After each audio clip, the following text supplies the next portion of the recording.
जय सद्गुरुदेव। ओम नमो नारायण। आज हम महाबारुणी योग, जो कि ज्योतिष में बहुत बड़ा और दिव्य योग माना जाता है, उस पर संवाद करेंगे। ज्योतिष विद्या अपने आप में श्रेष्ठतम विद्या है, श्रेष्ठतम विज्ञान है। लेकिन यह ज्योतिष विद्या कई कारणों से बदनाम हुई और इसके जो जानकार हैं वो बहुत कम रह गए हैं और जो नौसिखी हैं, सड़क छाप हैं, उनके हाथ में ज्योतिष विद्या जा रही है, जबकि ये महान ब्रह्म विद्या है और आज भी श्रेष्ठ विद्वान इस ज्योतिष विद्या के हैं, मगर बहुत कम रह गए हैं। ज्योतिष विज्ञान वेद की तीसरी आंख है। ये वेद विद्या है, वेद का महाविज्ञान है। काल विज्ञान, काल ज्ञान के बिना सब कर्मकांड जो है वो व्यर्थ है। कर्मकांड, अनुष्ठान, पूजा पाठ, साधना, जाप, कुछ भी करना हो तो उससे पहले काल ज्ञान या ज्योतिष देखा जाता है कि किस मुहूर्त में हम कौन सा पूजा पाठ, दान, जाप, अनुष्ठान इत्यादि शुभ कर्म करें। इसलिए ज्योतिष को सामान्य मत समझिए। हाँ, सामान्य व्यक्ति के हाथ में ये पड़ गया ये दिव्य विज्ञान, तो ये एक बहुत दुखद विषय है। ज्योतिष पर अनुसंधान का विषय है और साधना का विषय भी है, क्योंकि साधना के बिना, तपस्या के बिना ज्योतिष का जो मर्म है वो मालूम नहीं पड़ता है। इसीलिए मेरे सद्गुरुदेव पूज्य डॉक्टर नारायण दत्त श्रीमाली जी ज्योतिष के प्रकांड विद्वान महासाधक थे। उनके द्वारा रचित दिव्य ज्योतिष के दिव्य ग्रंथ आज भी प्राप्त होते हैं। ऐसे ही ज्योतिष के जो विषय हैं बड़े गूढ़ हैं। उन ज्योतिष में कई प्रकार के योग हैं। उन योग में एक महान योग है जिसको कहते हैं महाबारुणी योग। यह महाबारुणी योग कई वर्षों के बाद आता है। बारुणी योग, महाबारुणी योग और महाबारुणी योग, इसके 3 प्रकार हैं, 3 स्तर हैं। इस बार 6 अप्रैल 2024 को महाबारुणी योग पड़ रहा है। महाबारुणी योग कैसे बनता है, इसका बहुत से पुराणों में वर्णन है, शास्त्रों में इसका वर्णन है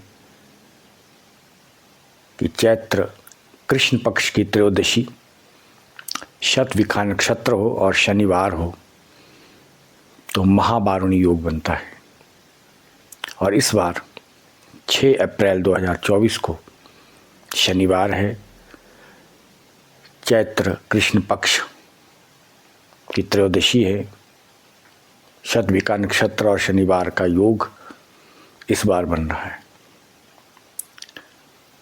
और इस महाबारुणी योग में किए गए दान, जाप, पाठ, अनुष्ठान, स्नान, दान, ध्यान का बहुत महत्व रहता है। शास्त्र कहता है कि महाबारुणी योग सूर्य ग्रहण और चंद्र ग्रहण में जितनी शक्ति होती है उससे कई गुना फल, कई ग्रहणों के फल के बराबर इसका फल माना गया है। इसलिए महावारुणी योग में किया गया दान, विशेष करके अन्नदान, उसका बहुत महत्व है, कोटि गुना महत्व है। क्योंकि शास्त्रों में बताया गया है कि श्रेष्ठतम दान यदि है कोई तो वो अन्नदान है। भगवान मार्कंडेय जी ने भी कहा है कि श्रेष्ठतम दान अन्नदान है। इसीलिए इस महावारुणी योग पर भूखे प्यासे के लिए अन्नदान अवश्य करें। हमारे आसपास जो भी गरीब हैं, भूखे हैं, प्यासे हैं, उनके लिए हम अन्नदान अवश्य करें। जहाँ लंगर चलता हो, जहाँ भंडारा चलता हो, वहाँ अवश्य अन्न दें। आटा हो, चावल हो, वो अपने हाथों से वहाँ पर आप लोग दान करिए। उसकी बहुत महत्व है इस महावारुणी योग पर। ऐसे भी आप अन्नदान गरीबों को अपने आसपास दे सकते हैं, लेकिन इस महावारुणी योग में यदि आप अन्नदान करते हैं तो उसकी बहुत महिमा है। क्योंकि अन्न को ब्रह्म कहा गया है। अन्न में प्राण है, प्राण से जीवन चलता है। इसीलिए जीवन का आधार अन्न है। अन्न की बहुत महिमा है। और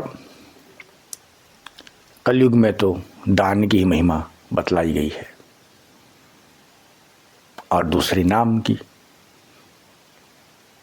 इसीलिए भगवान का, हरि का नाम जाप करें। उस दिन महावारुणी योग पर जाप करें। गायत्री मंत्र जाप कर सकते हैं, अपने इष्ट का मंत्र जाप कर सकते हैं, भगवान शिव का मंत्र जाप कर सकते हैं, महारुद्राभिषेक करें, उसकी तो बहुत महिमा है। महावारुणी योग पर ध्यान देखिए, 6 अप्रैल सन 2024, ये क्षण बार बार नहीं आते। ऐसे योग बहुत समय के बाद आते हैं, और इस बार 6 अप्रैल को, यह शनिवार को यह योग पड़ रहा है। तो आप सब लोग इस दिन स्नान, दान, भजन, जाप और महारुद्राभिषेक, भगवती का पूजन अर्चन अवश्य करें। आत्म कल्याण के लिए भी और विश्व कल्याण के लिए भी, क्योंकि इसकी बहुत ज़्यादा महिमा है। महावारुणी योग के बारे में जितना बोला जाए उतना कम है। और हम भी उस दिन भगवान महादेव का रुद्राभिषेक करेंगे, विश्व कल्याण के लिए, सबकी शांति के लिए, विश्व शांति के लिए, विश्व मंगल हो। ये पूरा वर्ष सबके लिए आनंद और मंगलमय हो। कोई भी जो बड़े बड़े उपद्रव हैं वो शांत रहें, कोई उपद्रव ना हो, कोई किसी प्रकार की हानि ना हो, और कोई लड़ाई झगड़े ना हो, तीसरे विश्व महायुद्ध की कोई ऐसी स्थिति ना बने, सबके अंदर एक मैत्री, एक भाईचारा हो, प्राकृतिक आपदाएं ना आए विशेष करके। इसके लिए भी हम लोग सभी लोग प्रयत्न करेंगे कि हम भगवान की आराधना करें, पूजन करें, और पूरे विश्व में एक शांति रहे, एक प्रेम रहे, आध्यात्मिक का विस्तार हो। और ऐसा समय आएगा जब हम सभी साधक लोग संकल्प लेंगे, साधना करेंगे, साधक बनेंगे। और जो साधक होता है उसको काल ज्ञान रहता है, उसको भविष्य का ज्ञान रहता है कि भविष्य में कैसी परिस्थितियाँ आएंगी, और उनसे निपटने के लिए ऐसे महावारुणी योग में यदि हम विशेष साधनाएं करते हैं, भगवान शिव की विशेष करके साधना करते हैं, महाकाल की साधना करते हैं, 12 ज्योतिर्लिंग की उपासना पूजा करते हैं, हवन करते हैं, यज्ञ करते हैं, गायत्री मंत्र का अनुष्ठान, गायत्री मंत्र से हवन करते हैं, तो उसकी एक दिव्य ऑरा बनती है, एक दिव्य ऊर्जा बनती है, एक दिव्य आभा मंडल बनता है। वातावरण अपने आप में एक बहुत ही अलौकिक और देवमय हो जाता है। इसीलिए इस महावारणी योग में की गई साधना, जाप, दान, ध्यान, स्नान की बहुत महिमा होती है। और इसमें हरि नाम कीर्तन भी अवश्य करना चाहिए, 1 घंटा, आधा घंटा, 2 घंटा। और जल दान की भी इसमें बहुत महिमा रहती है। कोई शुभ कार्य करना हो तो वो भी इसमें कर सकते हैं, चाहे विद्या से संबंधित हो, कोई बिजनेस करना हो, कोई व्यापार करना हो, कोई साधना प्रारंभ करनी हो, कोई भी दिव्य मंगल कार्य, शुभ कार्य करना हो, तो इस योग में करने से सफलता मिलती है। मैं एक बार फिर कहूँ कि इस महावारणी योग में किया गया कोई भी अनुष्ठान, पूजा, जप, तप, दान, व्रत, उसका करोड़ों गुना फल मिलता है। और वो फल कब मिलेगा, कैसे मिलेगा, ये सब भगवान के हाथ में है। हमें तो विवेकपूर्ण कर्म करना है, जितना हो सके, जितना बन पाए, अपनी सामर्थ्य के अनुसार हम किसी भूखे को भोजन खिलाएं, वो आपको बहुत दुआ देगा, बहुत आशीर्वाद देगा। तो इसीलिए महावारणी योग का महत्व आप समझें। यदि आप बुद्धिजीवी हैं, यदि आप अच्छे श्रोता हैं, विवेकी श्रोता हैं, तो थ्योरी के साथ साथ प्रैक्टिकल भी करिए और फिर इसका परिणाम देखिए अपने जीवन में कि हमें इसके कितनी खुशी मिलती है, कितना आनंद मिलता है कि हमने दान किया, अन्नदान किया। मेरा ज़्यादा जोर अन्नदान पर है। जो भी आपके आसपास भूखे हैं, प्यासे हैं, गरीब हैं, जिनको भोजन पर्याप्त मात्रा में नहीं मिलता है, और इसके अलावा पशु हैं, पक्षी हैं, उनको भी हम अन्नदान करें, क्योंकि वो भी हमारे प्रकृति का एक हिस्सा है, महत्वपूर्ण हिस्सा है। इसलिए पशु पक्षियों को भी अन्नदान करना चाहिए, उनको भी दाना डालना चाहिए। गौ माता है, उसका बहुत महिमा है। कभी एक क्लिप उस पर बनाएंगे, गौ माता की सेवा का क्या महत्व है कलयुग में, तुलसी माता की सेवा का क्या महत्व है, कौओं को भोजन कराने का क्या महत्व है, श्वान, कुत्ता जिसको कहते हैं, उसको भोजन कराने का कितना महत्व है। वो सब करिए, आप स्वयं कर सकते हैं और इससे आपको शांति मिलेगी, आनंद मिलेगा, खुशी मिलेगी और कई प्राकृतिक आपदाएं भी दूर रहती हैं और ग्रह बाधा भी दूर रहती हैं। लेकिन यदि हम संग्रह करते रहें, बस इकट्ठा कर रहे हैं, सब कुछ बांटेंगे नहीं, तो फिर हमारा जीवन क्या हो जाता है, दुखी हो जाता है, बोझ बन जाता है।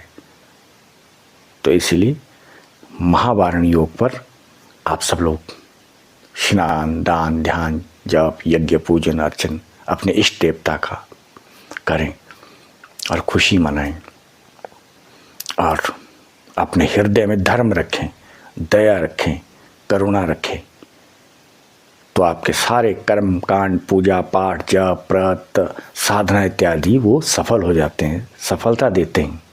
और यदि हमारे हृदय में धर्म नहीं है, धृति, क्षमा, दमोस्तेयम, शौचम, इंद्रिय निग्रह, धीर, विद्या, सत्यम, क्रोधो, दशकम, धर्म लक्षणम, ये धर्म के लक्षण यदि हमारे हृदय में नहीं है, दया नहीं है, करुणा नहीं है, प्रेम नहीं है, तो फिर सब कुछ व्यर्थ है।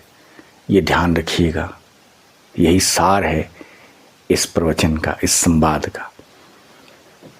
अगली क्लिप में कोई नए योग के साथ, नई साधना के साथ, नए चिंतन के साथ आपके सामने हम हाजिर होंगे। तब तक के लिए ओम नमो नारायण, जय सद्गुरुदेव।